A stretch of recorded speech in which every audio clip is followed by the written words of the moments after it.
Com vocês, espero que vocês estejam bem, estejam se cuidando. Eu estou aqui com vocês com mais um vídeo daquela série que eu falo com outras pessoas de outras áreas que não são da minha, outras linhas que não são da minha também. E hoje eu chamei a minha amiga maravilhosa, super linda e estilosa, Ana Maria, que é professora, então eu queria muito que ela falasse como que está sendo para o ensino superior essa questão da pandemia, do ensino à distância, como que está sendo, tá? Ana, obrigada de novo por ter aceitado o meu convite, que bom que você está aqui. Queria pedir para Ah, você se apresentar um pouquinho para o pessoal que não te conhece, para saberem um pouco mais de você. primeiro, obrigada, Elô. Me sinto super lisonjeada, super honrada de receber o teu convite. Uma delícia conversar contigo sempre, né? E que bom poder contribuir aí com esse material que você está produzindo. Acho que é bem importante, né? Esse período de pandemia nos abriu alguns espaços que a gente nem sabia que tinha. Uhum. Então, que bom que a gente está aproveitando, né? Trazendo conteúdo de qualidade, com seriedade, com compromisso ético com a profissão. Então, meu nome é Ana Maria, como a Heloísa falou. Eu sou psicóloga, sou formada desde 2007. Desde 2012 eu trabalho com ensino superior. Hoje eu dou aula no Centro Universitário FAG para o curso de psicologia.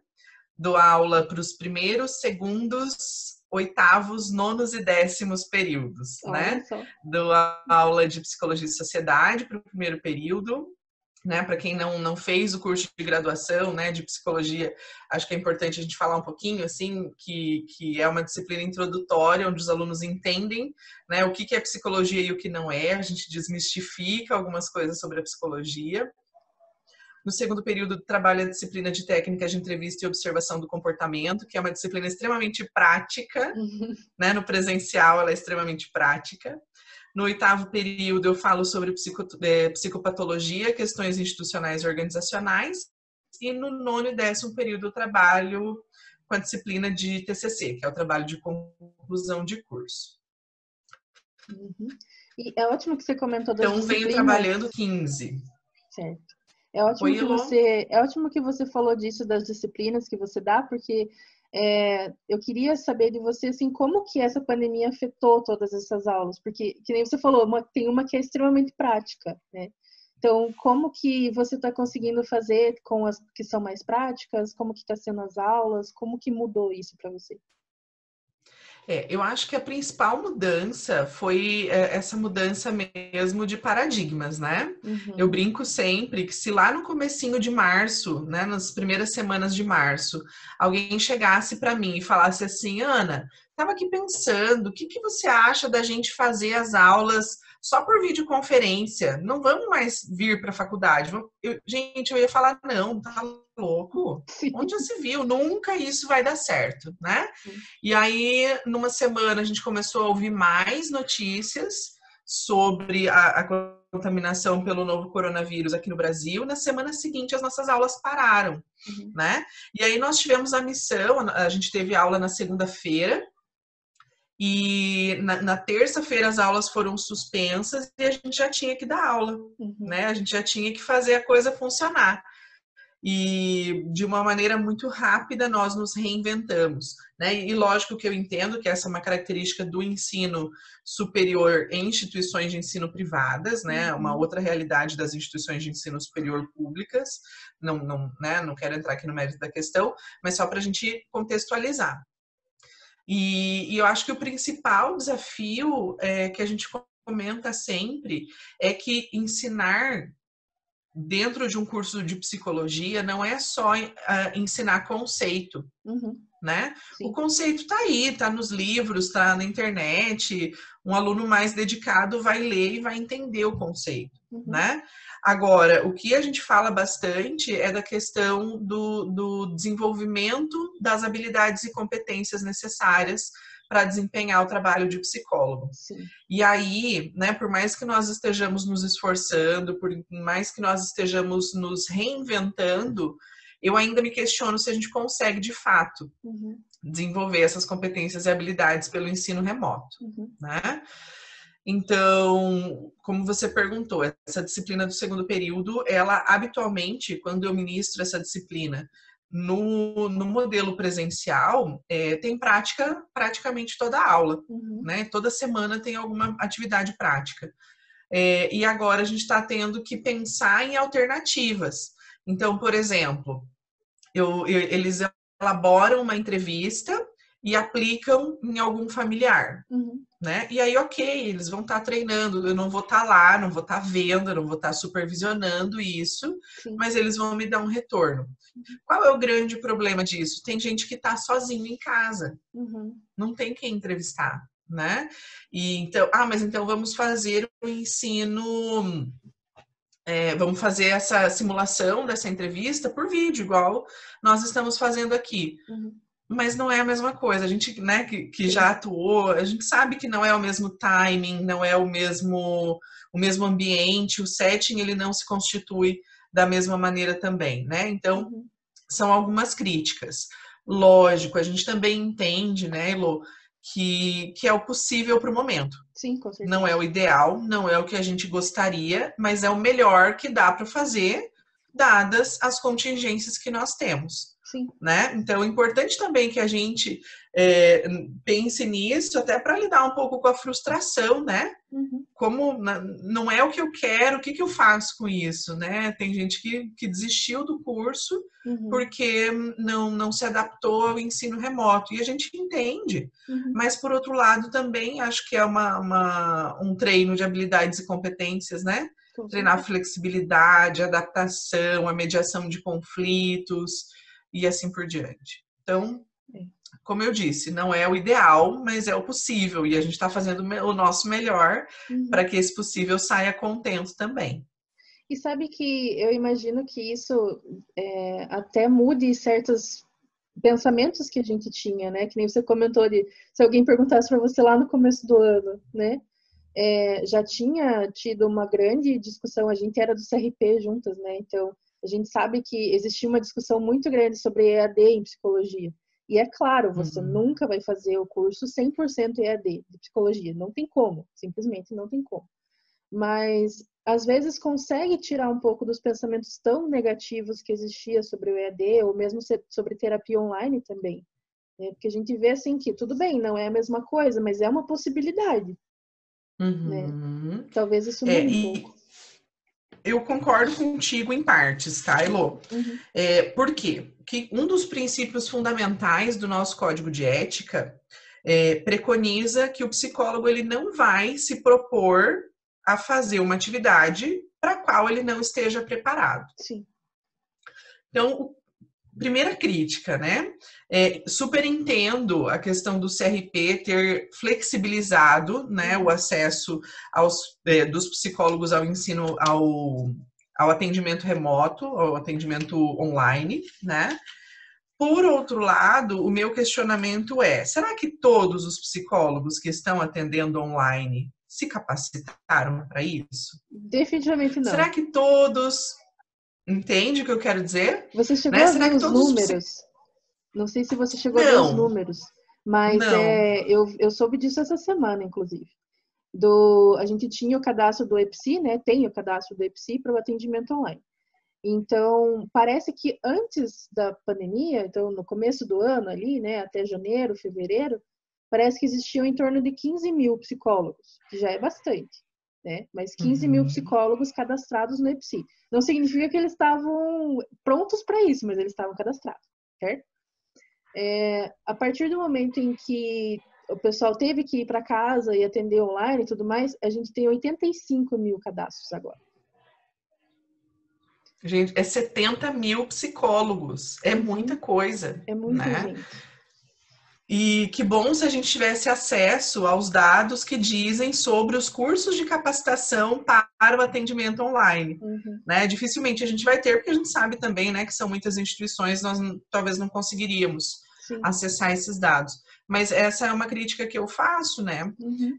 Então, da mesma forma, no ensino de psicologia remoto, como eu disse antes, eu acho que esse é o melhor que a gente pode fazer nesse momento, nessa contingência. Mas discordo da ideia que até alguns colegas trazem que esse é o novo normal. Não. Eu acho que não pode ser o que tem para hoje.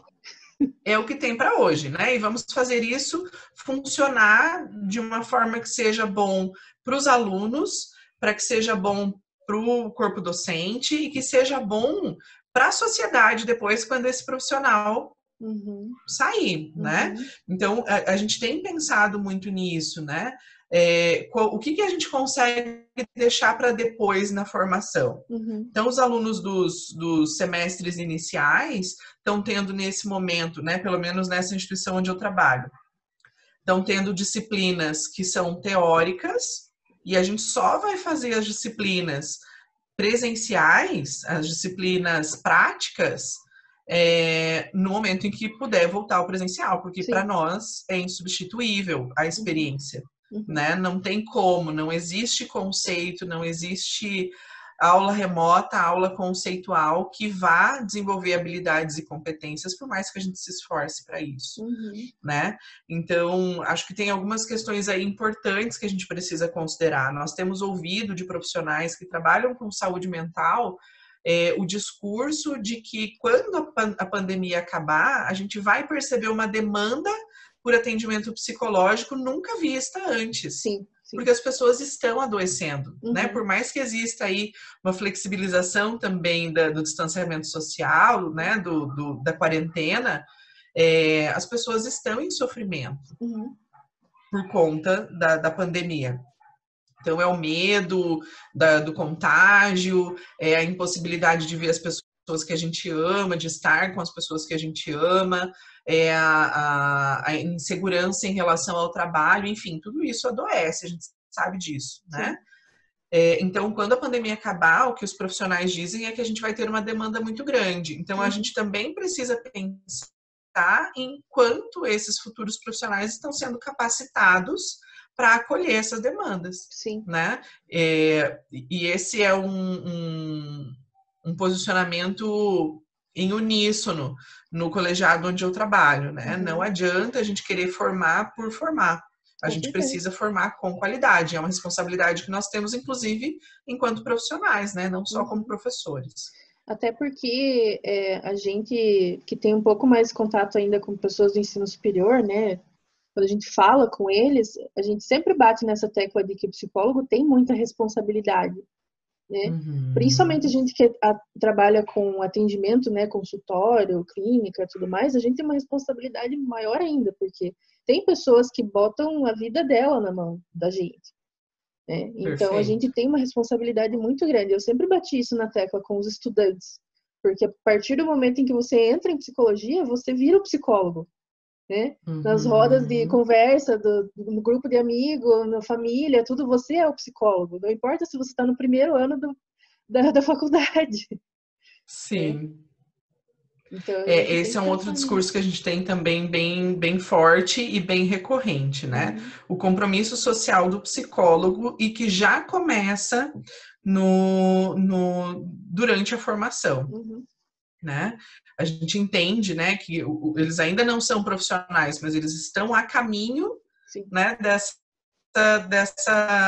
dessa formação. Então, é importante também que desde cedo eles já encontrem essa responsabilidade, esse discurso sobre a responsabilidade. Eu acho que é importante, né? Todo profissional deve considerar isso. Sim. E, Ana, a gente comentou desse negócio das aulas agora serem meio que o que tem para hoje, né? Mas você acha, assim, que de alguma forma essa pandemia pode mudar um pouco do que a gente entende agora como ensino em psicologia? De repente vai ter algum efeito médio a longo prazo? De repente algumas matérias que são mais teóricas possam ir pro EAD e as práticas fiquem no presencial? Você acha que vai ter alguma mudança ou não? Elô, eu vejo algumas questões bem pertinentes aí nessa questão que você está colocando. Eu penso que fazer o ensino remoto como está hoje nos abriu os olhos para algumas possibilidades que até então a gente não tinha, né? Não considerava. A outra questão tem a instituição de ensino superior, que é uma empresa, né? Usando assim uma linguagem bem franca, é uma empresa, precisa de alunos para ter o seu, né, para pagar suas despesas, pagar os seus funcionários, para ter lucro, inclusive. E de outro lado, tem a categoria profissional, né, que vai discutir sobre como deve ou não ser a formação do Sim. psicólogo. Então, eu percebo isso, né? E não é uma coisa de hoje, não é uma coisa da pandemia. A gente vem há muito tempo já, né? Então, hoje, nos cursos de graduação, já existe a possibilidade de um percentual da carga horária ser por EAD. Sim. Né? Algumas faculdades, por exemplo, que é o caso da faculdade desculpa, que é o caso do centro universitário onde eu estou agora, optaram por colocar as disciplinas de núcleo comum. Então, metodologia científica, né, a disciplina optativa de Libras e assim por diante são as disciplinas que tem por EAD. Mas eu já vi faculdades aqui na região que dão a disciplina, por exemplo, de avaliação psicológica por EAD. Né? E aí eu fico pensando, avaliação psicológica, ensinar a aplicar teste por EAD, como faz? Né? Como funciona isso? Como que fica a questão do código de ética? Como que fica o acesso que esses alunos acabam tendo a esse material que é de uso exclusivo do psicólogo, por mais que esteja num processo de ensino-aprendizagem? Então, tem muitas coisas que a gente precisa rever, né? Precisa pensar antes de pensar em fazer cursos de psicologia completamente online, né? Então, eu particularmente falando, não sou a favor, né?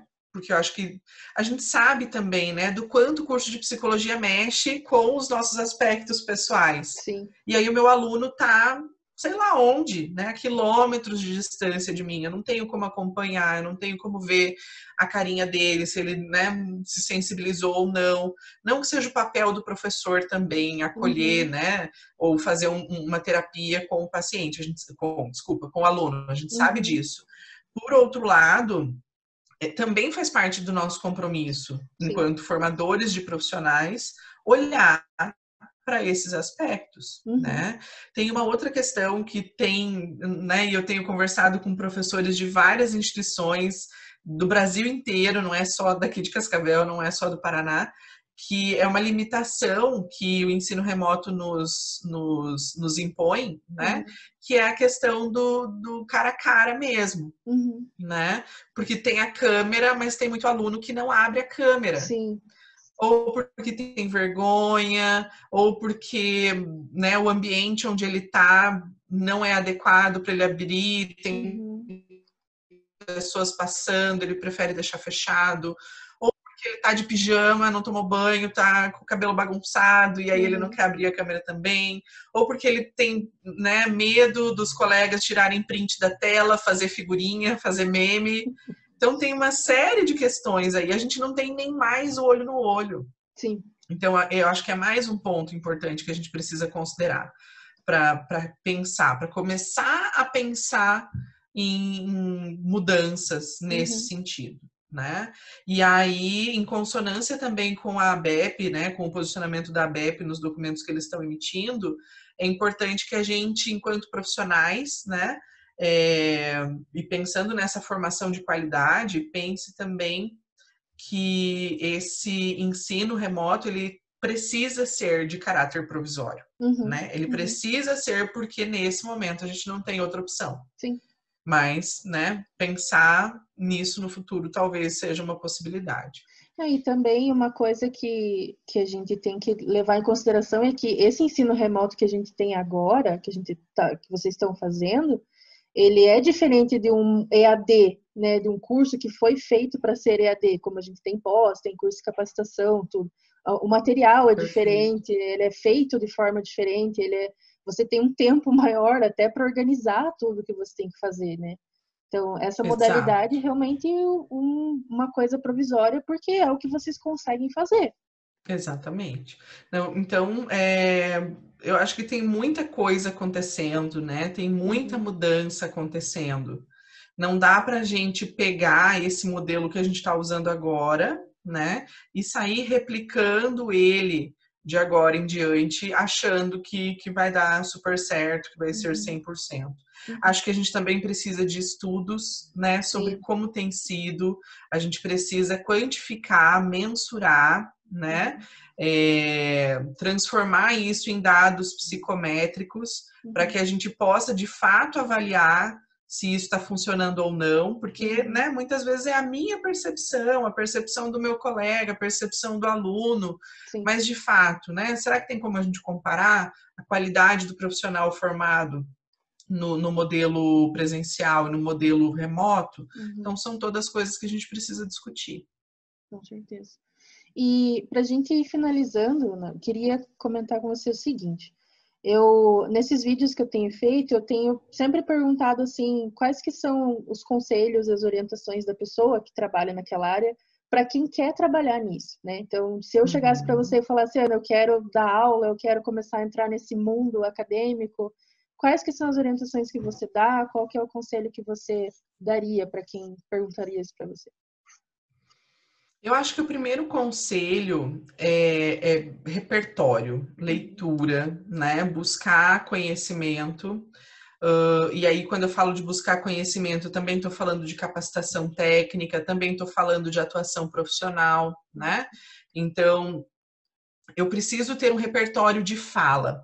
Na época da minha formação, né, eu fiz faculdade entre 2003 e 2007, nós tínhamos professores que eram cientistas, né? Então, eles eram muito bons no sentido teórico, eram mestres, eram doutores, mas alguns deles nunca tinham atuado enquanto psicólogos, né? A profissão deles, a atuação deles era só na docência.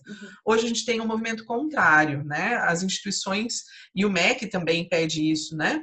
Que nas contratações também seja levado em consideração a experiência. Então, se eu vou dar aula sei lá, psicologia clínica, eu preciso ter atuado como psicóloga clínica para poder falar sobre isso. Então, acho que esse é o primeiro ponto. O segundo ponto é desenvolver algumas competências também que são importantes, também são necessárias. A questão da comunicação, nem preciso dizer, né, o quanto isso é importante para um professor. Organização, buscar, né, participar de congressos, discussões, participar, enfim, daquilo que tiver dentro das suas possibilidades, né? Para conseguir ter esse aporte teórico e prático para conseguir dar aulas, né? Uma outra coisa que acho importante a gente falar é que às vezes o professor, a pessoa que tem interesse em procurar uma vaga, né, enquanto docente, ele procura da mesma maneira como ele procuraria um trabalho em outras áreas, né? Então ele imprime lá o currículo, ele manda, enfim. Então um outro passo importante para quem quer ser docente é atualizar o currículo Lattes, né? Colocar lá, alimentar as informações no currículo Lattes para que possa ser consultado e, né, ficar aí atento a vagas, né? As instituições precisam de bons profissionais, então, e aquela história, né? Eu acho que tem lugar para todo mundo, desde que as pessoas sejam boas, estejam comprometidas com o trabalho que elas estão se dispondo a desempenhar. Então, acho que é mais ou menos isso, né? Sim. Não, e ainda mais em psicologia, né? A gente fica às vezes focado, eu tenho que ser professor só em psicologia. Mas, nossa, o psicólogo pode dar aula em N cursos diferentes, né? Pode dar em direito, em Perfeito. contabilidade, administração, nossa.